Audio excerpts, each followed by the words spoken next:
There I am. Hello.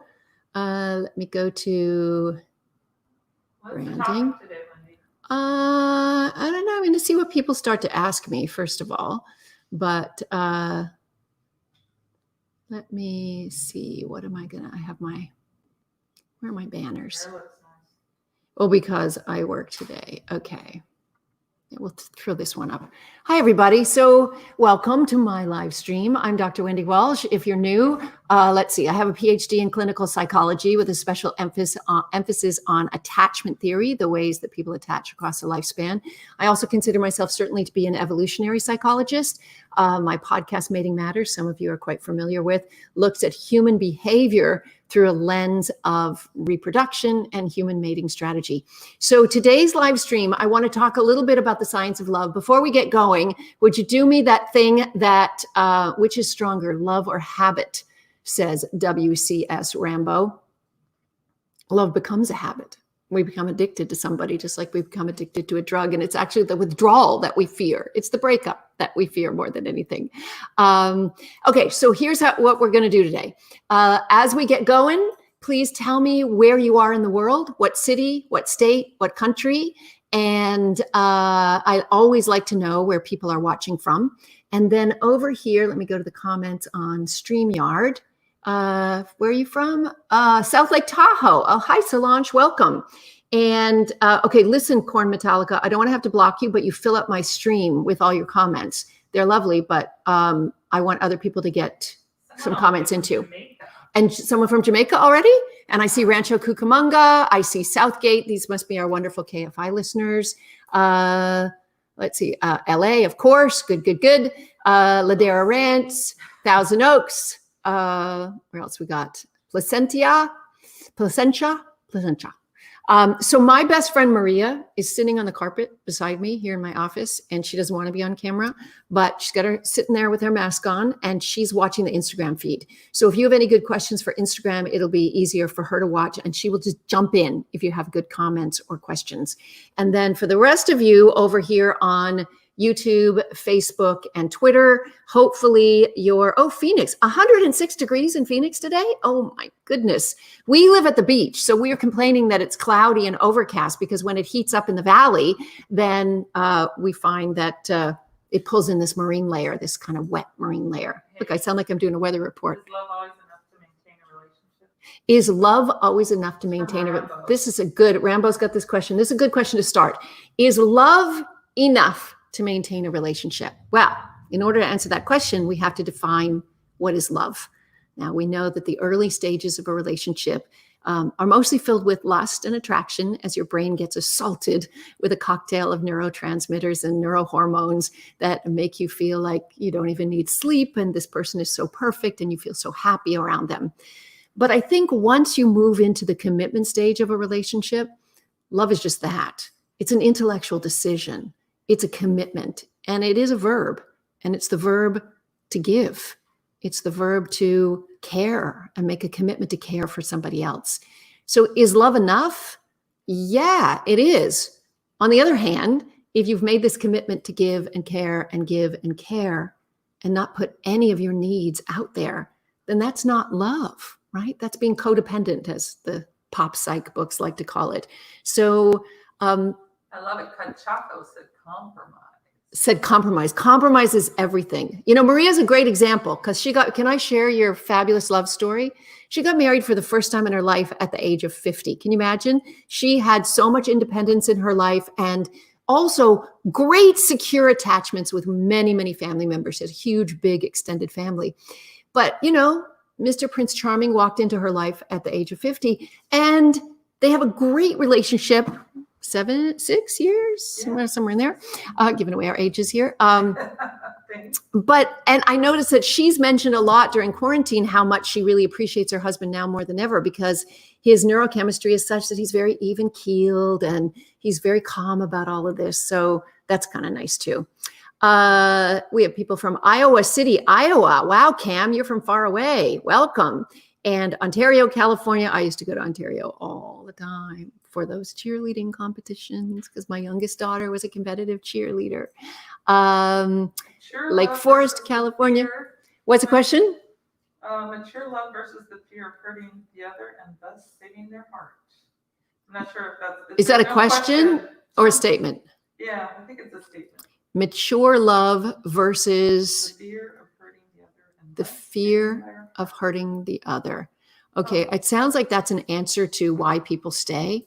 And I'll tell you why people stay. So once you're in a relationship, actually love hits your brain in the same centers as a drug does. So it's very exciting and delicious. And after a while, if you've ever been, sadly, somebody who's been addicted to a drug, after a while, you actually don't get the same effects of that drug, right? It's the withdrawal that hurts so much. And so people stay in relationships that, might not be the best because they don't want to put up with the withdrawal. On the other hand, I do want to say that a good enough relationship is often good enough to get the health benefits, the mental health and physical health benefits, and also to, people accumulate more wealth when they're together. So yes, thank you for that question, Maria. As I mentioned, I have my best friend, Maria, sitting on the carpet beside me reading Instagram. So if you're posting any of your questions on Instagram, she'll be able to catch them. And it's good to hear that you're from all over. So somebody in Granada Hills said, you broke up during quarantine. Wait, I'm putting this one on the screen. Okay, Lou Martinez, here we go. So Lou Martinez, Granada Hills is where you're from. You broke up during the quarantine. Now he wants back, but I need him to be more than just sorry, to say I'm sorry. I need reparation actions, had all the time in the world to grieve, cry, and be mad. Okay, so I want to remind people that when you go back to a relationship without doing it consciously, when you've broken up and gotten back together, you will immediately go back into the same old patterns because that's what you've learned together. So I think, Lou, your question is, how do you do it differently this time? And I know you say, oh, sorry is not enough and I want to see change. All that's good. But you need to comment and you need to talk about it as you're going through it. You need to be really clear about what your needs are. And you need to also know that if you really have gone through the grieving stage and all that, that you're not harboring resentment. You're not going to punish him because he's trying so hard this time. But you do want to set up what your boundaries are. And remember, people, you know what a boundary is? It's not changing somebody else's behavior. Only person you can put a boundary on is yourself, right? So you can change your reaction to somebody. It's not enough to say, I want you to behave this way, because people are going to be who they're going to be. But you can change your reaction to them if you need to. So good question, but I would say the answer is to comment on everything, not in an angry, resentful way, but as you're seeing stuff, just kind of say, you know what, we went through this before and remember what happened before, baby. Let's find a different way to say it this time, a different way to fight this time, a different way to deal with this problem. Okay. Oh, Margaret from Tennessee. That's nice and far away. I love the people who listen on the iHeartRadio app. And thank you, Caroline. I'm reading now on Instagram because I have my glasses on, Maria. She says, I love your podcast and evolutionary psychology, but wow, I'm afraid of having kids and marriage because of how men are wired. LOL. Okay, so I do want to actually answer that question because I do get it a lot. People listen to the episode of Mating Matters called The Trouble with Testosterone, and they think, the kind of guy I'm attracted to, which in their case might be a highly masculine, heterosexual kind of bad boy. And, Dr. Wendy says, if he has high testosterone, it's going to blunt the effect of oxytocin, which is the nice, feel-good, cuddle bonding hormone. So why even bother? And then I also say, that men have the widest range of paternal investment of any primate. Human males do. So you're like, what if I end up marrying this tall, gorgeous, manly, great guy, and then come to find out he's not really into fatherhood and he's not going to be faithful to me? Well, that's why you have to do assessments, ladies. That's why you can't get distracted by the good looks and the big muscles and the deep voices. You have to literally put them in positions. I see how they behave around puppies and babies. See how they behave, what kind of relationships they have with their own family members. How are they treating their nieces and nephews? And Lou says, thank you. I'll put you up there again. If you have good questions on YouTube, Facebook, or where else is this streaming? YouTube or Twitter, you can post them, and I think I'll be able to see them and be able to put them. This is a good one. Okay, what's the next one? Irma Jazzo 1. How long do withdrawals last after breakup? Oh, how long does it take to recover after a breakup? That depends on your own neurochemistry and your own attachment style. You see, some people come into the world with a gene for some degree of anxiety, and then maybe their early childhood caregivers left them feeling a lot of longing. And so for them, they actually confuse love with longing. They think if they really long for somebody, that must be love. But sometimes it's just anxiety around attachment. And for some of those people after a breakup, they can spend years pining away for somebody. I'm not, not saying me or anything. It's not saying it's happened. Okay, it's happened. And then other people seem to get over things rather quickly. And it partly depends on their degree of attachment. It partly depends on how much social support they have. You know that old adage, can I really say this on a live stream? The best way to get over somebody is to get under somebody else. Not good to have rebound relationships, but sometimes you need to get your mojo back, right? And feel good about yourself. But I will say, take the time to work through the issues with yourself, figure out what your piece was it in all of that, and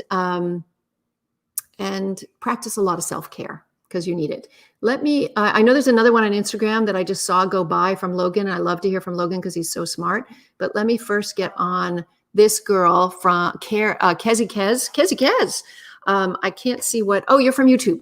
Okay. So at this stage of life, what would you say you look for? You're asking me in a potential mate. And does mating change as you become more mature? Excellent question. Yes, everything changes. So of course, when you're young and you're hormonal and you're wanting to reproduce unconsciously, men are going to choose the most feminine, youthful, beautiful women. Women are going to choose the most muscular, cool, macho, maybe even a guy who can provide enough resources for parenthood, right? So the rich guys, etc. But as you get older, kindness becomes pretty darn sexy. Kindness becomes sexy. Intelligence becomes hugely sexy. And I always say that there are two times in our lifespans with our modern affluent culture that we're in right now.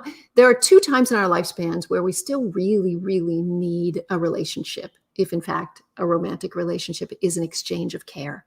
And the one time is when you're raising small children. And the other time is as you get older and your bodies start to fail and you really do need to care for each other, right?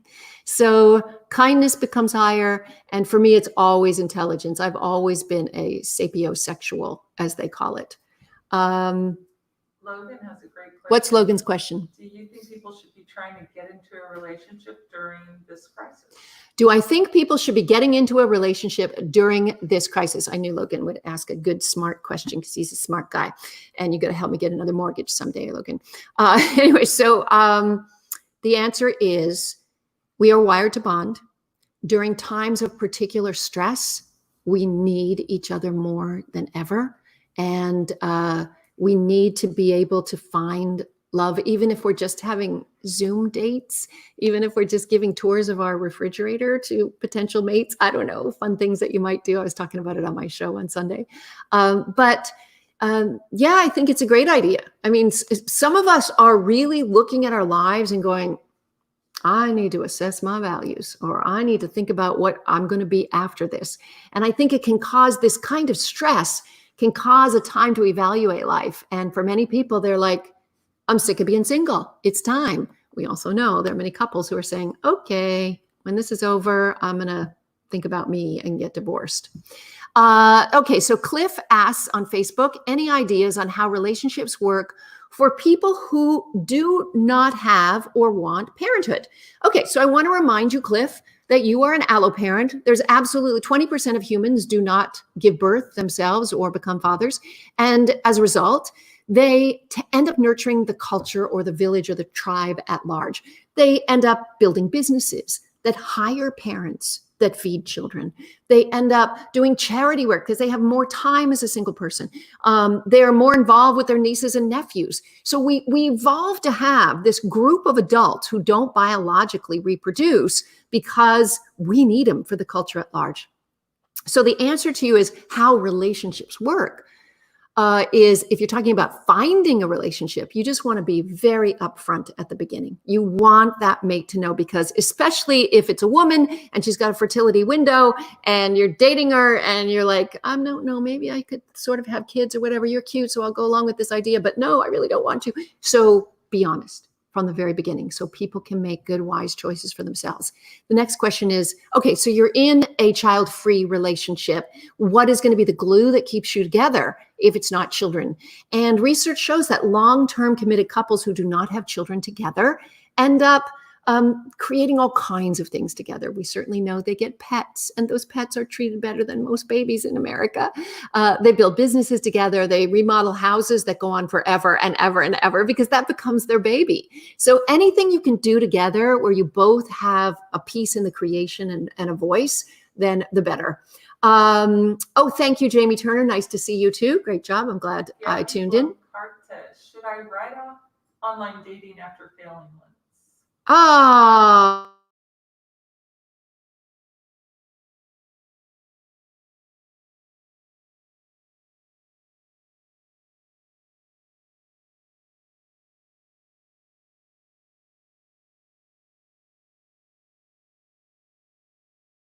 is a numbers game. Absolutely, it's a numbers game, you guys. You're going to fail over and over and over again, but can we reframe that? Let's not call it fail. Can we call it, you're going to have plenty and plenty of mismatches until you find the right match. As I like to say, you got to kiss a lot of frogs before you find Prince Charming. But I also want to caution everybody, or not caution, but just sort of inspire you to understand that all you're meeting on online dating apps are other human beings. And it doesn't mean just because you don't have a romantic connection or it's not going to work out in that kind of way, that this person genuinely couldn't be good for you in their life. I mean, I dip into dating apps every once in a while.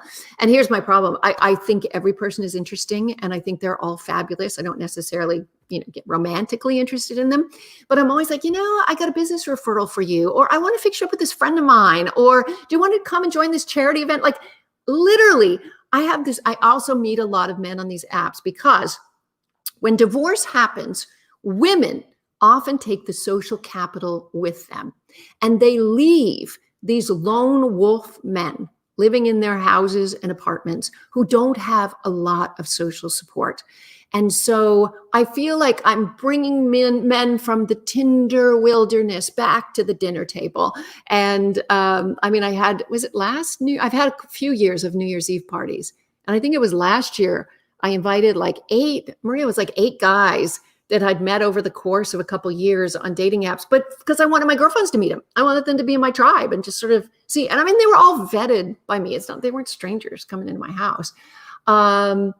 And Kez has another question that's a funny one, because I said, ask me anything. And his question was, did you once have a spot on Baywatch as a reporter?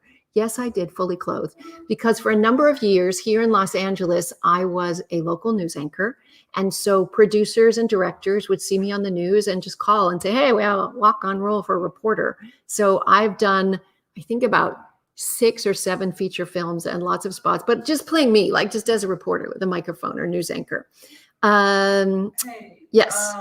Rose's Purple 27 says she wasn't sure she would survive lockdown, but we did and strengthened our relationship. Oh, so Rose Purple, what's her name? Rose's Purple 27. Roses are Purple 27. I'm so glad to hear that you guys got stronger during quarantine. Sometimes you really need to have a stressor to realize the value of your partner. And yeah, plenty of people are getting closer. Okay, let's turn on Margaret Ivy here. Let's put her on the screen. She says, my husband is working away for a year. Whoa. And we visit each other regularly. It's giving me time to do what I want. I want a jet ski, and I'm hearing from my kids I'm too old at 68. No, you are not, okay? I love wave runners are like my favorite thing to do. I call them wave runners. They're just brand names, right? They're the same machine, Maria. Are they jet skis and wave runners? I think the one on the 2 thing, that's harder. Oh, jet skis are harder? They're more like a motorcycle? Yeah. Okay, get a wave runner then. Wave runners are like you just sit there and steer it, and they're really hard to, okay.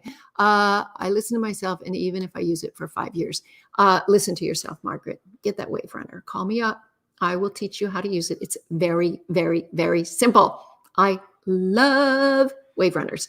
And in fact, Maria and I have been talking about now that our state in California is starting to slowly open up.